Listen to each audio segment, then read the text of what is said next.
Greetings, I'm Dr. Doug Campbell and this is No BS History. And unless you've been in a coma or like living in a cave or something like that for the past several months, you may have heard that Russia has been involved in a special military operation in Ukraine.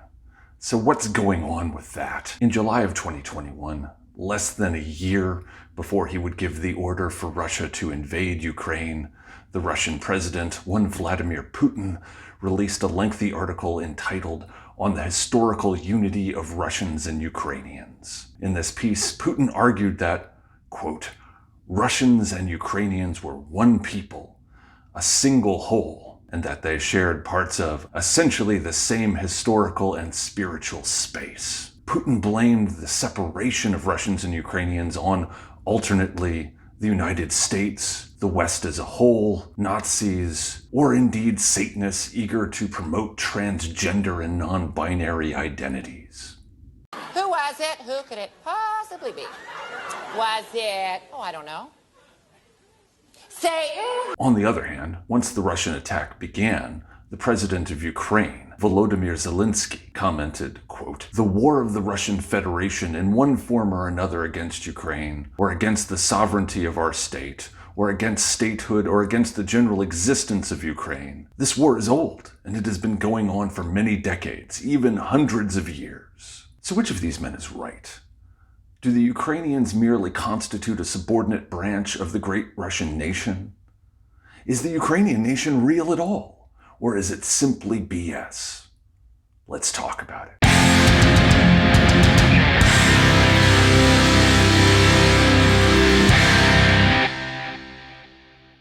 First off, the briefest possible answer to the question regarding the reality or the genuineness of the Ukrainian nation. I'm an American. I have no right to answer this question, nor does Vladimir Putin, nor does anybody who does not live in the country of Ukraine. That is solely an issue for the people of Ukraine to answer. The rest of us can only listen to what they have to say about it. Moreover, as a historian, I will cop to the fact that neither Ukrainian nor Russian history has generally been the primary focus of my own scholarly work. Indeed, I should also admit, moja ukrainska nie дуже хорошо. That said, much of my scholarly work has focused on the history of Eastern Europe more generally, and particularly on issues of nationalism and national identity, so I'm not completely unfamiliar with the issues surrounding this as well. You know, I'm something of a scientist myself. So let's go on a bit of a tour of some episodes of the history of the relationship between Ukraine and Russia, and see if some of this information can help us to hear a little bit more clearly the answers that the people of Ukraine are giving to the question about their own identity. Perhaps the place to begin is with an origin story. Given the popularity, nay, the dominance of superhero movies in the 21st century, we all know how critical a good origin story is. I mean, how could there be a Batman if his parents had not been ruthlessly gunned down right before his eyes as a young boy, inspiring him to seek vengeance and protect others from the same fate?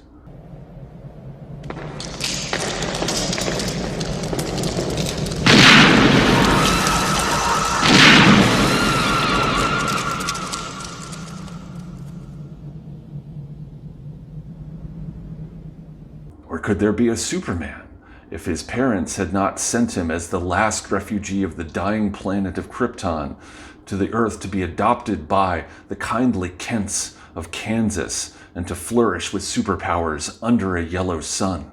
You will travel far, my little Kalel. But we will never leave you, even in the face of our death.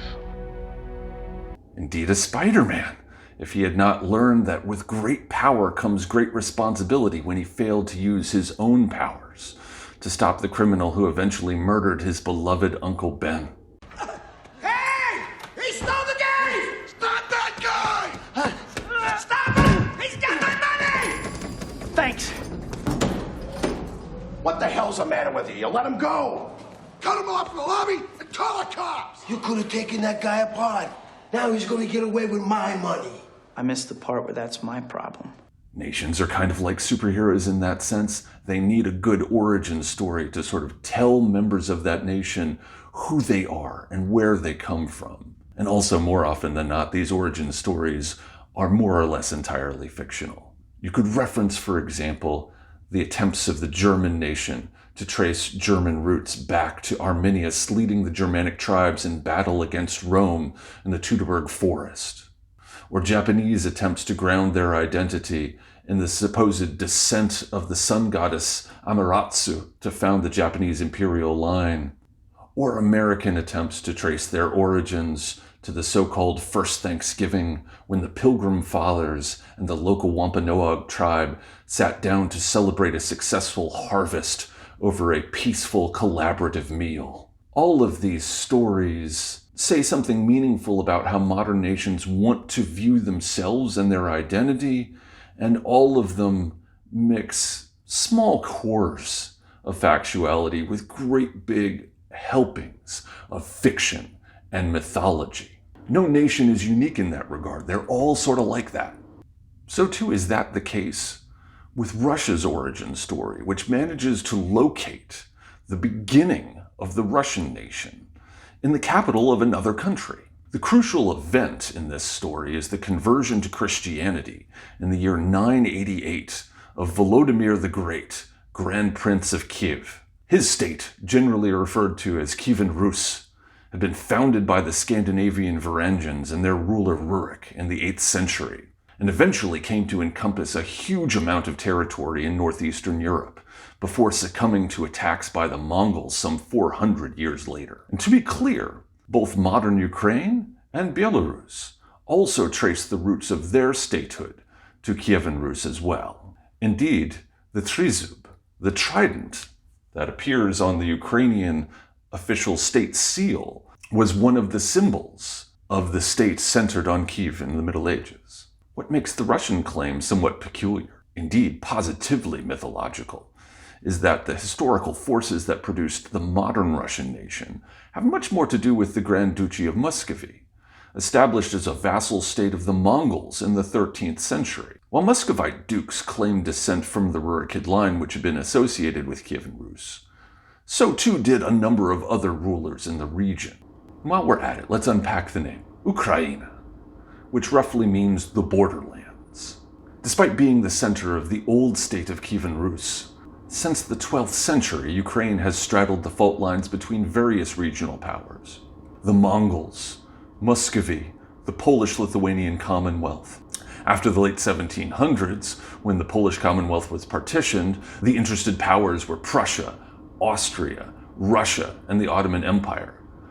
No matter what the states in question might have been, however, the fertile fields of Ukraine have been contested by various ambitious powers for the better part of 800 years. And likewise, these borderlands have been occupied traditionally by a variety of different linguistic, ethnic, and religious groups, as speakers of Ukrainian, Polish, Russian, Tatar, and Yiddish, as well as practitioners of Orthodox, Catholic, and Uniate Christianity, as well as Judaism and Islam, all lived alongside one another throughout the centuries. It's a place of startling diversity. Nevertheless, the new state that centered itself on the city of Moscow increasingly styled itself both as an empire and sought to associate itself with the legacy of Kievan Rus. These Muscovite rulers, now styling themselves Tsars, went so far as to call their country Rossiya, Russia, the land of the Rus, despite initially ruling only a part of the old medieval state, and indeed one which did not include its far older capital at Kiev. This new Muscovy was essentially cosplaying as Rus in order to gain enhanced legitimacy. Even as this Muscovite state, this Russia, if you will, grew, a substantial chunk of what is part of present-day Ukraine, including the western city and hub of Ukrainian culture, Lviv, always remained beyond Moscow's rule. This western chunk fell under the sway first of the Polish-Lithuanian Commonwealth and then subsequently the Austrian Habsburg Empire until well into the 20th century. That said, the burgeoning sense of Russianness in this Russian empire necessarily required an explicit denial of Ukrainianness. The Ukrainians simply could not be permitted to consider themselves a people separate from the Russians, nor could the Ukrainian language be viewed as anything other than a dialect of Russian. To that end, the regime of the Tsars styled Ukraine as Malorossiya, or Little Russia, which was merely, supposedly at least, one branch of the tripartite Russian nation, which also included White Russians, that is to say Belarusians, and Great Russians, Russians proper.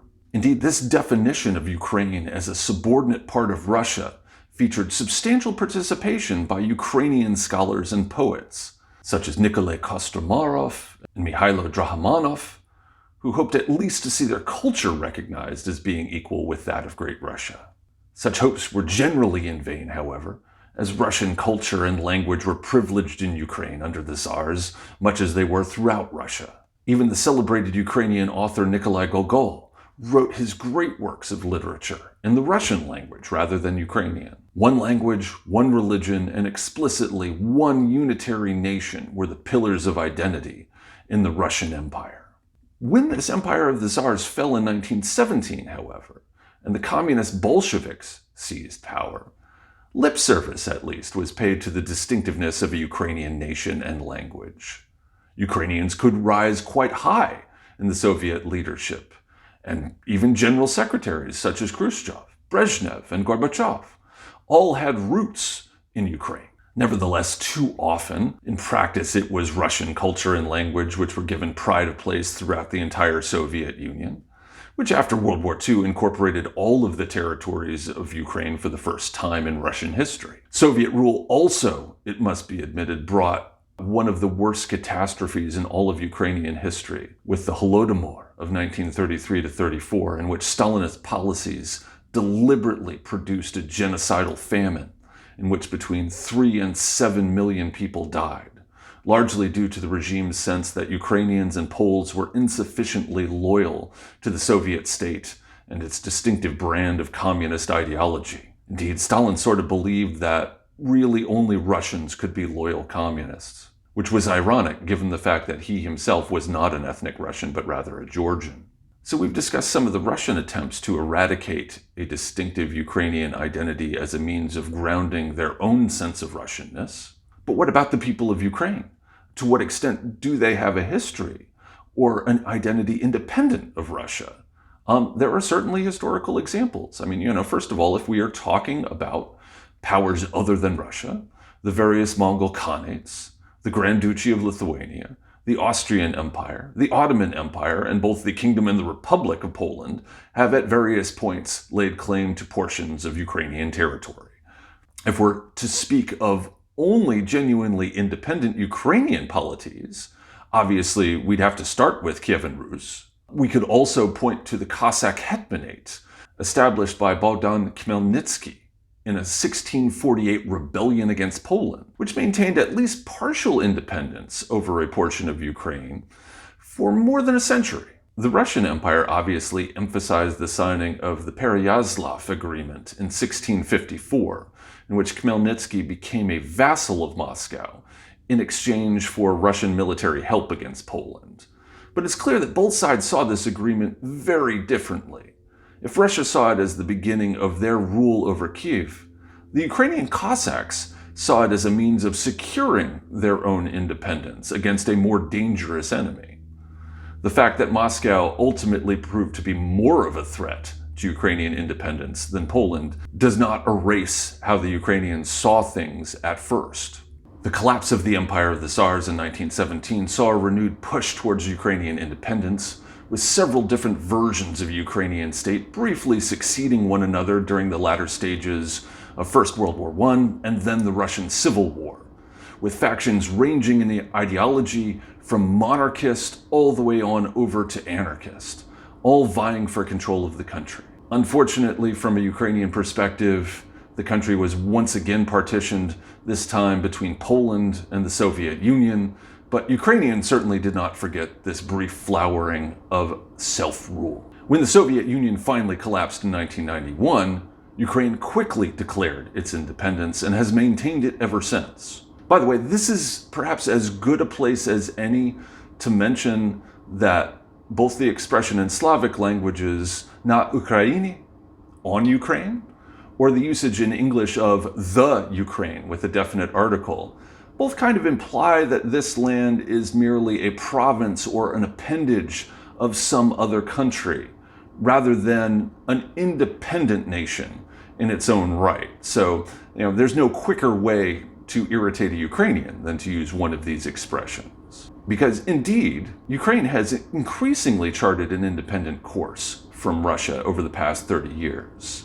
We might especially reference the so-called Orange Revolution of 2004, which saw the ouster of the pro-Russian president Viktor Yanukovych, or even more important, the 2014 protests on the Maidan, Kiev's Independence Square, which blossomed into what has become known as the Revolution of Dignity.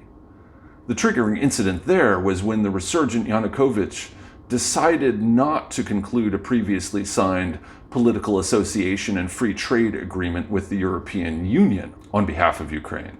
This prompted tens of thousands of protesters into the streets of Kyiv. Yanukovych's security forces, the notorious Berkut, attempted to use violence to disperse the protesters, but the people persisted, insisting on their right to pursue the sort of open and prosperous society which Europe represented for them.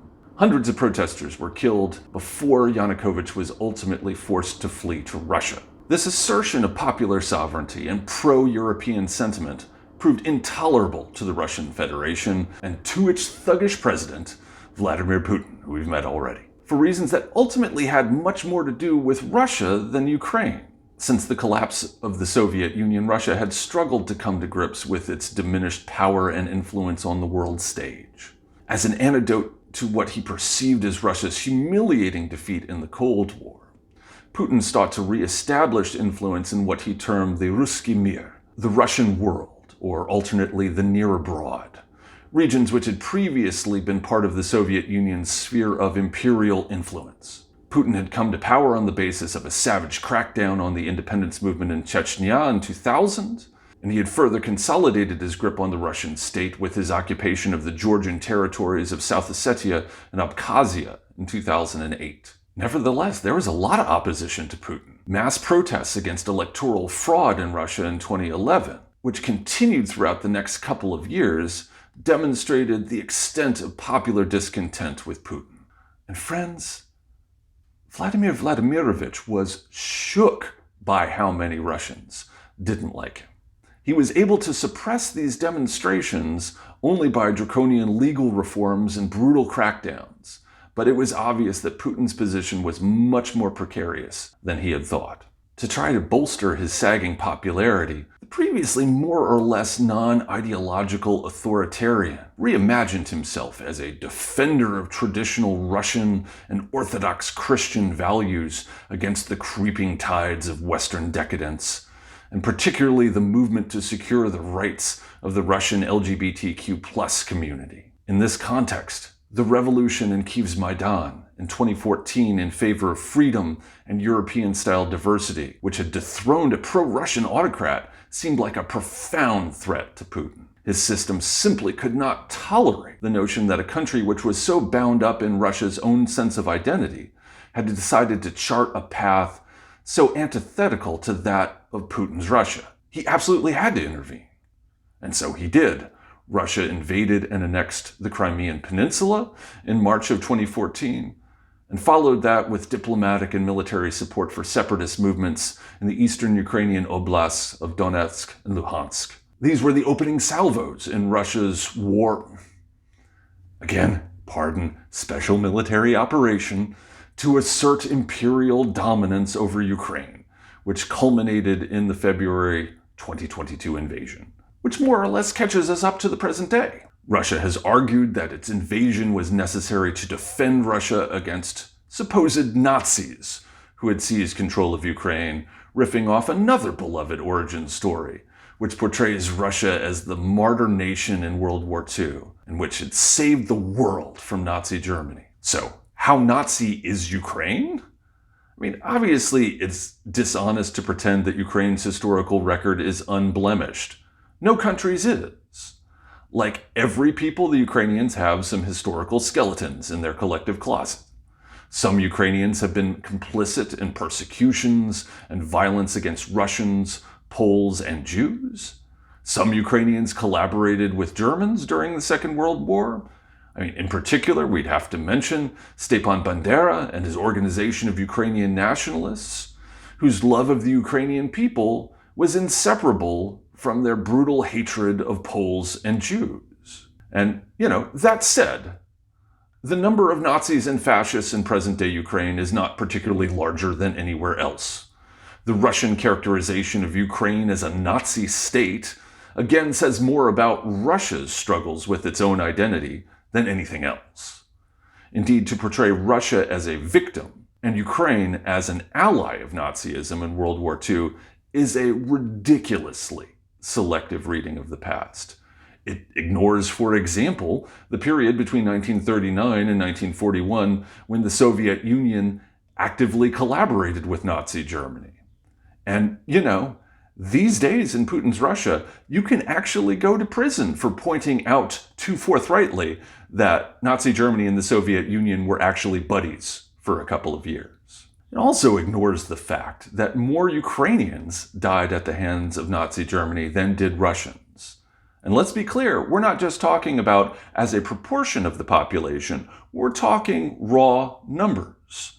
More Ukrainians died in battle with the Nazis than Russians did. Full stop. The Ukrainian people shed vast amounts of blood in the struggle against Nazism, and to accuse modern Ukraine of being some sort of Nazi bastion is both absurd and deeply offensive.